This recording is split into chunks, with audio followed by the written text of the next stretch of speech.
ডাকসুটাও তো একরকম তারা মানুষজনের ফোর্সের মুখে দিছে, দায় চাপানো যাবে না। ইলেকশন করতে হবে, যারা প্রার্থী হইতেছে তারাও চিন্তা করতেছে তারা কি প্রার্থিতা করবে নাকি তারা তাদের পড়ালেখাটা ঠিক মতো করবে। অধিকাংশ অনাবাসিক শিক্ষার্থীর কাছে হল কার্ড নাই, তারা হল কার্ড করার প্যারার কারণে অনেকে ভোট দিতে আসবেন। আমার ধারণা তখন তারা কাকে দোষ দিয়ে পার পাওয়া যায় সেটা খুঁজে বের করার চেষ্টা করতেছে। কোন পক্ষ তাদেরকে চাপ প্রয়োগ করতেছে, নির্বাচন হইতে না দিলে তারা পদত্যাগ করে বলবে। তা পদত্যাগ করে বললে আমার লাভ কি? আমার তো নির্বাচন হলো না। এখন তারা বলতেছেন জুলিয়াস সিজার তালুকদারের নামে কোনো সুনির্দিষ্ট অভিযোগ নাই, সেটা তারা নিজেরা খুঁজে বের করবে না। এখন আর প্রার্থীদেরকে বলবে যে হচ্ছে আপনারা আবার এসে অভিযোগ দেন। এগুলো কি ফাইজলামি শুরু হয়েছে? যাতে সর্বোচ্চ সংখ্যক ভোটার ভোট দিতে আগ্রহী হয় এমন ব্যবস্থা করতে হবে। এখানে প্রধান সংকটটি হচ্ছে যারা ফৌজদারি অপরাধের সাথে বিগত আওয়ামী লীগ আমলে জড়িত ছিল তাদের কোনো রকম তাদেরকে বহিষ্কার করার, তাদের বিরুদ্ধে আইনত ব্যবস্থা নেওয়ার কোনো প্রক্রিয়া বিশ্ববিদ্যালয় গ্রহণ করে নাই। বিশ্ববিদ্যালয় প্রশাসন আরো আগে আমাদেরকে বলেছিল যে তারা আওয়ামী লীগ আমলে যারাই ফৌজদারি অপরাধের সাথে জড়িত তাদের একটা দীর্ঘ তালিকা তারা করবেন এবং সেই তালিকা করার মধ্যে দিয়ে তাদেরকে বিশ্ববিদ্যালয় থেকে বহিষ্কার করা হবে। এখন তারা বলতেছেন জুলিয়াস সিজার তালুকদারের নামে কোনো সুনির্দিষ্ট অভিযোগ নাই। জুলিয়াস সিজার তালুকদারের নামে বিশ্ববিদ্যালয় প্রশাসনের কাছে অভিযোগ দেওয়া দুইজন লোক এবার ভিপি ক্যান্ডিডেট হিসেবে আছেন। বিনিয়ামিন মোল্লা আছেন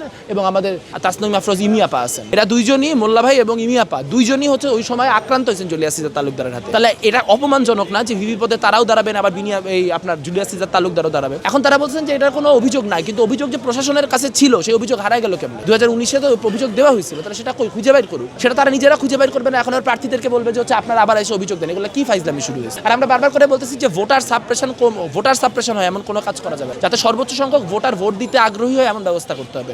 আপনি দেখেন 7-8 তারিখ পর্যন্ত তারা পরীক্ষা রেখে দিচ্ছে, এতে করে অনেকে প্রার্থী হইতে পারতেছে না। যারা প্রার্থী হইতেছে তারাও চিন্তা করতেছে তারা কি প্রার্থিতা করবে নাকি তারা তাদের পড়ালেখাটা ঠিক মতো করবে। একই সঙ্গে আমরা যে বিভিন্ন জায়গায় আমাদের ক্যান্ডিডেটরা আমাদের ম্যানিফেস্টো নিয়ে যাব, সেখানে যাই কথাবার্তা বলবো, এটা তো একজন যে শিক্ষার্থী তার 10টা মিনিট হাতে সময় থাকতে হবে যাতে করে আমরা তার সাথে বুঝাই কথাগুলো বলতে পারি। সেই সময়টা সে কিভাবে অ্যাফোর্ড করবে যদি তার তো পরে 2 দিন বাদে পরীক্ষা থাকে? আমরা বারবার করে বলতেছি যে আপনার ভোটার কার্ডের কথা এভাবে করে হল কার্ড দিয়ে ভোট দিতে হবে, হল কার্ড না থাকলে ভোট দেওয়া যাবে না। এই নিয়ম খুবই জঘন্য একটা নিয়ম, কারণ এটার মধ্যে দিয়ে ভোটার সাপ্রেশন হবে। অধিকাংশ অনাবাসিক শিক্ষার্থীর কাছে হল কার্ড নাই, তারা হল কার্ড করার প্যারার কারণে অনেকে ভোট দিতে আসবেন। এক্সট্রিম মশার কয়েল প্ল্যান্ট ফাইবার দিয়ে তৈরি, তাই সহজে ভাঙে না, সুগন্ধিযুক্ত ও নিরবিচ্ছিন্নভাবে জ্বলে। ডেঙ্গু, চিকুনগুনিয়া বাহি সহ যে কোনো মশার বিরুদ্ধে দেয় এক্সট্রিম সুরক্ষা। তাহলে এই যে ভোটার টার্ন আউটটা লো হবে, এটার দায় কি উনারা নেবেন? তারা 19টা থেকে ভোটার কেন্দ্র 8টায় পরিণত করছেন এবং সেটাও 6টা ছিল বাকচাষের দাবির প্রেক্ষাপটে 6 থেকে 8 করা হয়েছে। এবং তারপর আমরা দেখতে পাচ্ছি টিএসসিতে যত মানুষকে ভোট দেওয়ার জন্য তারা রাখছেন তাদেরকে আসলে ভোট দিয়ে তারা একজনকে 4-5 ঘন্টা লাইনে দাঁড়া থাকতে হতে পারে। সেক্ষেত্রে তো মানুষ ভোট দিতে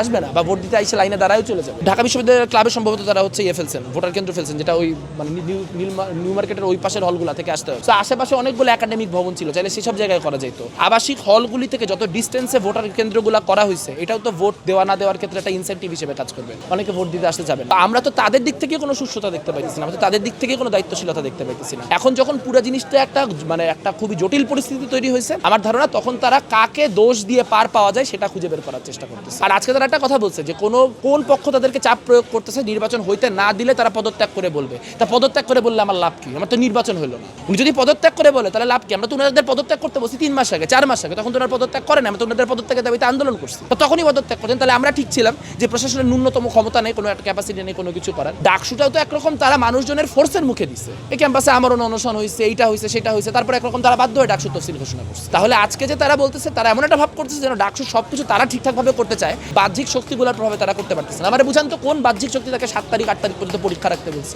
কাজে এইটা দেশ দায় চাপানোর একটা চেষ্টা তারা করতেছে। দায় চাপানো যাবে না, ইলেকশন করতে হবে, এই সময়ের মধ্যে করতে হবে এবং সব দাবি দাওয়া মাইনে নিয়ে করতে হবে। ইলেকশন না করলে পদত্যাগও করতে দিব না, মানে পদত্যাগ করবেন আপনি কিন্তু 9 তারিখের পরে, তার আগে না, আপনি আগে ইলেকশন করে দিয়েছেন।